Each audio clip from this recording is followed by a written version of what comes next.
की कोणीतरी दक्षिणेतून शिवा भोसला नावाचा सरदार सुरत लुटायला आलाय आणि तेव्हाची पहिली लूट असायची ती आबरूची आणि मग असायची संपत्ती. तिला पण भीती होतीस.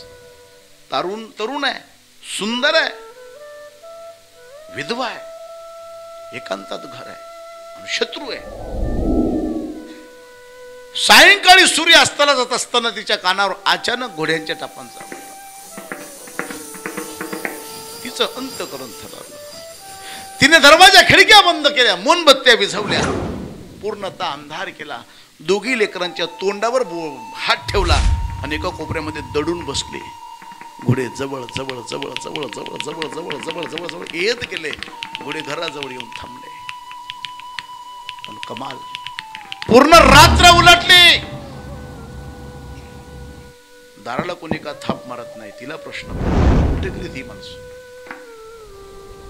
पहाटेच्या 5 वाजता ती बाई लेकरांना हळूच खाली ठेवते आणि दरवाजाच्या फटीतून बाहेर पाहते.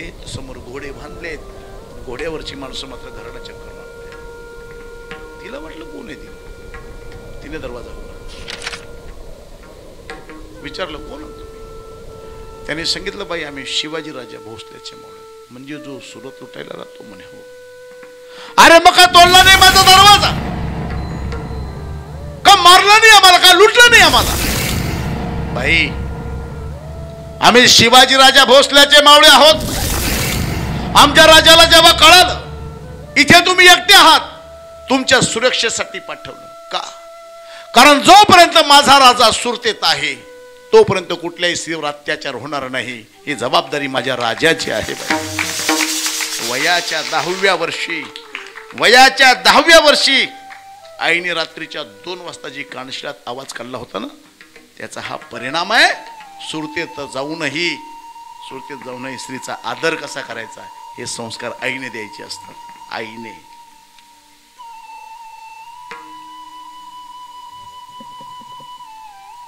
रात्रीच्या 2 वाजता तुमचे राजे कुठे असतात कधी पाहिलं का? अय मम्मी आहो, तुम्हाला पोरं नाही कोणालाच आहेत ना? कुठे मध्ये कुठे अभ्यास करताय? ते अभ्यास करताय? अरे कुठेतरी मोबाईल चालत बसले असते. तुमची इच्छा नाही तुमच्या पोरांनी इकडे यावं? म्हणायला नको? ऐका, उद्यापासून पोरं इकडे घेऊन या, कीर्तनाला बसवा. तर नाही भाऊ, फक्त कीर्तनाला बस रे सांगू. त्यांना आत्ता इकडं आणलं, त्यांना आत्ता इकडं येण्याची सवय लागली तर ते भविष्यात तिकडं जाणार नाही. म्हणून इकडे आणा. आईने द्यायचे असतात संस्कार. संस्कार कोण देतं? शाळा? बाबा? अरे नाही, आमच्या बाबाकडे गेला पोरगा सुधरून गेला. कोणी सांगितलं तुम्हाला? असं बाबाचंच बिघडलंय, तुम्हाला कोण सुधरवाय? ते सोपं नाही. एक सांगू का,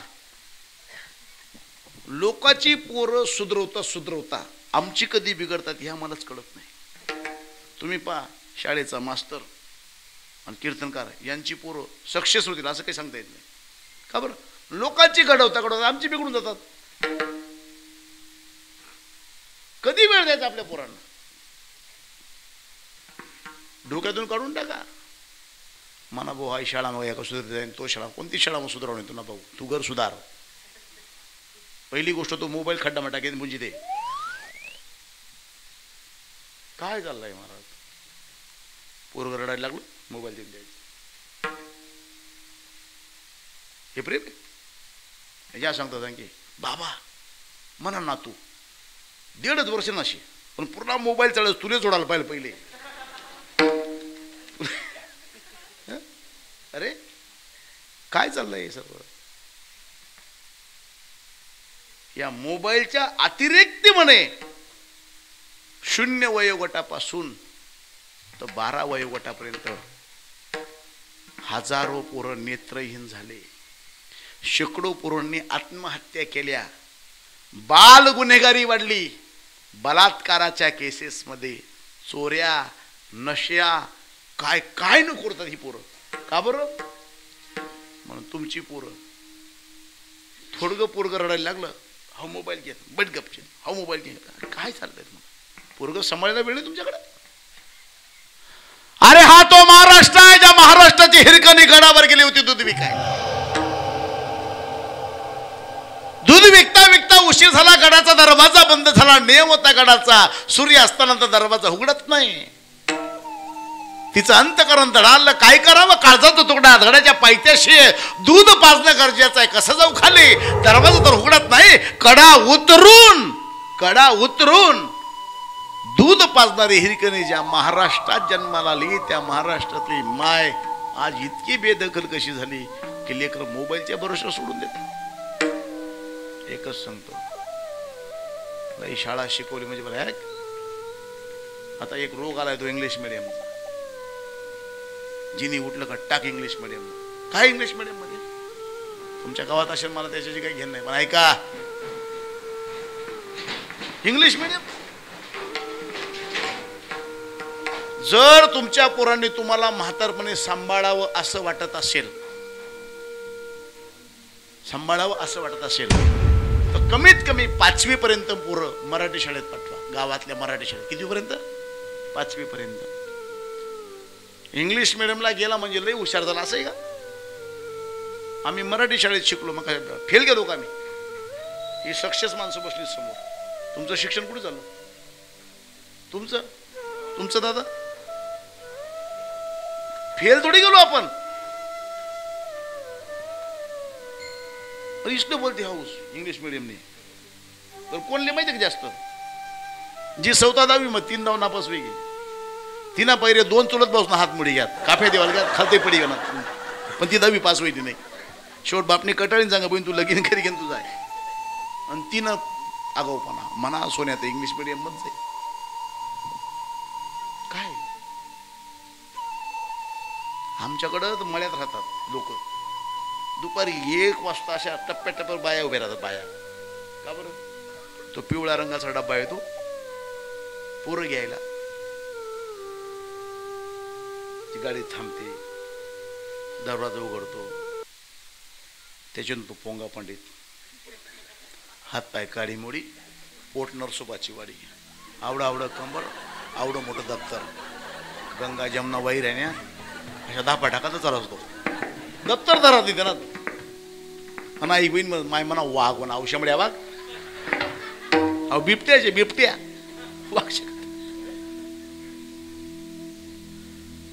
बरं कोण जी सौता थम्सअपशी, मग तिने घर जाऊ ना, घर नाही जात, तरी विचारत भाऊ आज बाईने काय शिकाड.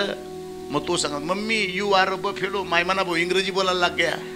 अरे पण तो इंग्रजी मग तुला म्हैस म्हणणार आहे, कोण शिकाडे? आपली पोरं काय शिकून येतात हेच जर आपल्याला कळत नसेल तर काय.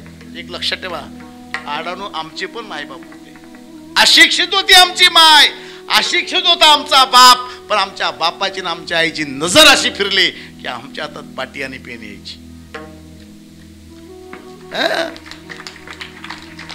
पाटी आणि पेनच यायची हातामध्ये. माय आणि बापाला कळायचं नाही आम्ही काय करतो, पण फक्त त्यांचं समाध एकच राहायचं की माझा पोरगा अभ्यास करतोय. कधी केलंय तुम्ही जोरदार? पहिलीपासून ट्युशन लावून दिल्या, पहिलीपासून ट्युशन.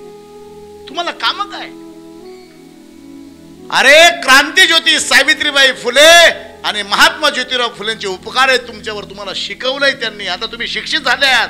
एक बाई आता नवीन, एक पण अशिक्षित बाई सापडणार नाही. प्रत्येक काहीतरी काही शिकली आहे ना, 8वी 10वी 11वी 12वी काहीतरी शिकले आहेत तुम्ही. मग काय तुमच्या पोरांनी दुसऱ्याकडे ट्युशनला जावं? का प्राथमिक ज्ञान तुम्ही देऊ शकत नाही? संस्कार देण्याची जबाबदारी आईची आहे. मुलगा आणि मुलगी पहिल्या वेळा चुकतात आणि त्यांची चूक सर्वात पहिले आईच्या लक्षात येते, तरी आई झाकून ठेवते. रात्रीच्या 2 वाजता शिवाजीराजा पलंगावर नाही, रात्रीच्या 2 वाजता पोरगा उभी करते. ती कुठे गेला होतात राजे? विचारलं कधी तुम्ही? तुमचे राजे कधी असतात का पलंगावर रात्रीच्या 2 वाजता? बरं जे राहतात ते झोपलेत का? पांघरून मोबाईल चालू असतो त्यांचा. रात्रीच्या 12 वाजता तुमची ताई फोनवर बोलते. विचारलं कधी कोणाशी बोलते? बाप विचारायला घेतो समजा तिने मैत्रिणीची. रात्री 12 वाजता कुणी सांगितलंय तुम्हाला? हे बा, तुमचा अपमान करायला नाही आलो मी. माझ्यापेक्षा मोठ्या आईप्रमाणे आहात तुम्ही, बरोबरीच्या माझ्या बहिणी आहात, लहान असेल तर माझ्या मुलीप्रमाणे. एक सोबत लक्षात ठेवा, मी स्वतः 4 मुलींचा बाप आहे. 2 माझ्या आणि 2 माझ्या भावाच्या. माझा भाऊ आणि भाऊचे दोघी वारलेत, म्हणजे दोघी मुली माझ्याकडेच आहेत. दोघींची लग्न केले मी. आता मला 2 आहेत. 4 मुलीचा बाप आहे.